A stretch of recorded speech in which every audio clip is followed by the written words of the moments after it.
Lors de la dernière conférence de presse où j'ai évoqué la censure, vous avez l'air étonné, suite à quoi votre porte-parole m'a dit que je ne remettrai plus jamais les pieds ici, donc je suis content d'être là. Ce matin, j'ai reçu un mail m'indiquant que les médias non principaux ne pouvaient poser qu'une seule question et en dernier, donc voilà, je vais la poser, mais je m'étonne vraiment, monsieur de Crotzeregg.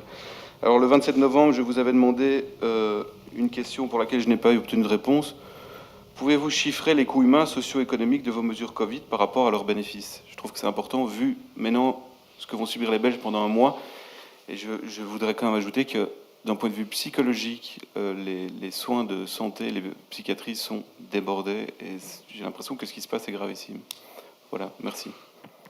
En tout cas, monsieur, moi je constate que vous êtes ici, donc on ne vous a clairement pas interdit de venir et on vous a donné l'occasion de poser des questions, donc je ne vois pas très bien ce que vous voulez dire.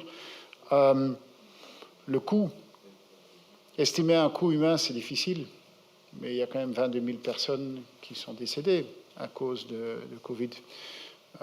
Des gens parfois âgés, mais parfois des gens très jeunes aussi. Et certains pays qui avaient pensé à un moment donné que des mesures n'étaient pas nécessaires, à un moment donné, ils ont quand même pris des mesures.